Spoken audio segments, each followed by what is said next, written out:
안녕하십니까. 농협중앙회 농협경제연구소 이동현입니다. 이번 시간에는 지방소멸대응기금의 운용 현황을 알아보고 보다 효과적인 운용 방안에 대해 알아보겠습니다. 우리나라는 2020년 출생아 수가 사망자 수보다 줄어 인구가 자연 감소하는 데드크로스 현상이 처음 발생했습니다. 먼저 학계 출산율은 한 여성이 가임 기간 동안 낳을 것으로 예상되는 평균 출생아 수를 뜻합니다. 우리나라는 지난해 0.72로 하락하면서 OECD는 물론 세계 최하위를 기록했고 저출산 문제는 국가 존립의 핵심 하두로 떠올랐습니다. 또한 전체 국토의 10% 남짓한 면적인 수도권의 전체 인구의 절반 이상이 가밀화되면서 비수도권 인구는 감소하고 지역 간 불균형은 갈수록 심화되고 있습니다. 정부는 이 같은 인구 구조 변화와 사회적 이동에 따른 국토 발전의 불균형을 바로잡고 저출산 문제를 극복하기 위해 다양한 정책들을 추진해 왔습니다. 그럼에도 저성장과 양극화, 저출산, 지방소멸 등 당면 현안들은 아직도 현재 진행형인 상황입니다. 심지어 지난 15년간 저출산 문제 해결을 위해 약 280조 원의 예산이 투입됐지만 학계 출산율은 점점 더 낮아져 세계 최저치를 벗어나지 못하고 있습니다. 지방소멸은 2014년 일본 창성회의 의장 출신인 마스다 히로야로부터 창안된 용어로 인구 감소로 지방이 사라진다는 개념입니다. 우리나라에서도 2016년 한국고용정보원이 지방소멸 지역을 발표해 지방소멸의 위기감이 고조되었습니다. 2020년 국가균형발전특별법을 통해 인구감소 지역의 정의를 신설하고 2021년 행정안전부가 인구감소 지역 89개와 관심지역 18개를 지정하였습니다. 또 같은 해 12월에는 지방분권의 연장선인 재정분권의 일환으로 지방자치단체 기금관리기본법을 개정하고 이에 의거해 지방소멸대응기금을 도입했습니다. 기존의 국고보조금 지원 방식인 개별 사업을 정한 후 해당 지자체의 재정을 지원하는 것이 아닌 지자체 투자계획서를 받아 이를 평가해서 지원하는 새로운 방식입니다. 지방소멸대응기금은 지방소멸 문제에 중앙정부가 직접 대응하는 최초의 예산이자 중앙정부의 예산이 강역지자체를 거치지 않고 기초지자체에 직접 교부된다는 점에서 큰 의미를 지니고 있습니다. 이와 더불어 2022년 인구감소지역 지원특별법에 제정하여 인구감소지역을 지원할 근거를 마련하였습니다.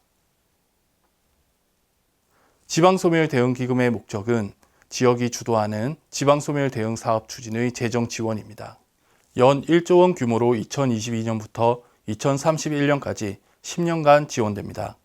지원 대상은 총 122개 지자체로 서울과 세종을 제외한 15개 강역지자체와 107개 기초지자체를 포함하며 그중 기초지자체는 89개의 인구감소 지역과 18개의 관심지역으로 국가균형발전특별법에 따라 인구감소 지수를 기준으로 선정되었습니다. 기금의 관리와 운용은 기금관리조합이 하되 행정안전부 장관이 기금 배분에 필요한 세부 사항을 정하도록 했습니다. 기금의 배분은 기초지자체는 기금관리조합의 투자계획평가단이 투자계획을 평가하여 결과에 따라 차등 배분하고 강역지자체는 인구감소 지수, 재정과 인구 여건 등을 고려해서 배분하게 됩니다. 전체 예산 1조 원의 25%는 강역지원 계정으로 나머지 75%는 기초지원 계정으로 배분됩니다. 기금 배분 체계는 기존 4단계 등급에서 2025년 2단계 등급으로 개편하여 최고와 최저 배분 금액 최대 차이를 80억 원에서 88억 원으로 확대할 계획입니다. 기존 S등급 144억 원이 최고였지만 내년부터는 우수등급 160억 원, 양호등급 72억 원으로 배분 체계가 개선될 예정입니다. 기금 사업 범위도 지금까지는 기금을 통해 조성한 기반 시설을 활용하는 경우로 사업 범위를 한정했지만 내년부터는 지방 소멸을 방지하기 위한 프로그램 사업 전반에 기금을 활용할 수 있게 하여 효과성을 체감하도록 개선할 예정입니다. 이제 주요 쟁점에 대해 알아보도록 하겠습니다. 먼저 예산 대비 지원 대상이 너무 많다는 점입니다. 전체 지자체 중 절반에 가까운 122개 지자체가 기금을 배분받으면서 연간 1조 원의 기금 예산에 비해 너무 많은 지자체가 지원 대상에 포함됐다는 지적입니다. 다음으로 한시적 기금 운용에 따른 정책 효과성에 대한 문제입니다. 매년 평가를 통해 다음의 기금 배분 규모가 결정되기에 지자체 입장에서는 장기적 투자 계획보다는 단기 성과 위주의 사업에 집중할 가능성이 클 수밖에 없습니다. 따라서 과연 10년이라는 한시적 기금 운용으로 얼마나 정책적 효과를 기대할 수 있는가의 의문이 생기게 됩니다.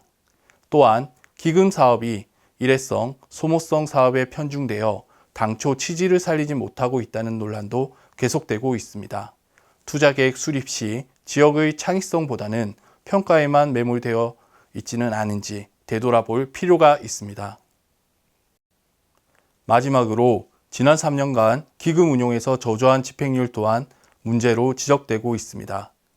나라살림연구소가 최근 내놓은 2022년 기금 배분액 사업별 집행률 현황에 따르면 인구 감소 지역에 속하는 기초지자체 89곳이 5,606억 원을 받았지만 지난해 말 기준 집행률은 37.6%에 불과했습니다. 앞서 언급했듯이 체계적인 투자 계획과 이에 대한 검증이 필요한데 이 과정이 제대로 작동하지 않고 있기 때문입니다. 이제 끝으로 지방소멸 대응 기금의 발전적 운용을 위한 3가지 제언으로 마무리하고자 합니다. 먼저 하나는 지역의 특성을 제대로 파악하고 지역 자원을 활용한 성공 모델을 구축해야 합니다. 지방소멸 대응 기금은 지역 고유의 특성을 살린 창의적이고 특색 있는 사업에 활용되어야 합니다. 기존 성공 사례를 참고하면서 지자체와 지역 주민들이 직접 문제를 해결하기 위해 수많은 논의 과정을 거치고 자력으로 해결할 수 없는 경우에는 외부 지원을 연계해 풀어나갈 필요가 있습니다. 단순히 재정적 지원만 하며 지자체를 방임하는 것은 곤란합니다. 국가 단위의 구체적인 로드맵과 강역 기초지자체의 창의적 전략을 유기적으로 엮어 시너지를 창출할 수 있어야 할 것입니다. 다음, 중앙정부, 지자체뿐만 아니라 민간과의 연계 협력 강화가 중요합니다. 지방소멸에 대응하기 위해서는 중앙부처의 개별적인 정책 추진보다는 부처 간 협업, 지역과 연계한 통합적 사업 추진이 필요합니다. 더불어 지방소멸 대응 시스템을 가동하여 상시적으로 정보를 공유하고 이를 활용하며 인구 감소에 적절히 대응하지 못하는 법률과 규제를 개선하기 위한 노력도 중요합니다. 또한 정부 중심이 아닌 지자체와의 협업을 통한 포괄적 재정 지원으로 지역 주도의 계획과 자율적인 추진 체계를 수립하는 것도 필요합니다. 마지막 하나는 지방소멸 대응 기금의 지속 가능성 확보로 정책 효과의 확산이 중요합니다. 아직 추진 초기임에도 10년 한시적 운용이라는 한계는 분명히 존재합니다. 투자 계획 대부분이 하드웨어 중심의 고정 투자에 집중되기에 실제 바라던 성과를 창출하기 위해서는 몇 년이나 소요될지 요원한 상황입니다. 기금 투자의 효과가 지역 경제의 선순환으로 이어지기 위해서는 양질의 일자리를 창출하고 이를 통해 청년들이 지역에 돌아오는 구조가 형성되어야 하는데 이는 장기적인 정책 추진이 필요합니다. 그리고 연간 1조 원인 기금 규모도 지금보다 확대할 필요가 있습니다. 인구 감소 지역 기준 연간 72억 원에서 160억 원의 배분액으로는 지역 주민의 기초생활 인프라 구축을 위한 재원의 부족함이 많습니다. 또한 한시적 재원이라는 리스크를 줄이기 위해서는 다른 정책 사업과 연계하여 보다 규모를 키우고 실효적 성과에 집중할 필요가 있습니다. 기존의 지역상생발전기금과 고향사랑기부금, 국가균형발전특별회계, 정책펀드 등을 활용한 사업과 중복성은 배제하되 유사사업은 통합하여 사업의 연계성과 효율성을 제고해 나가야 할 것입니다.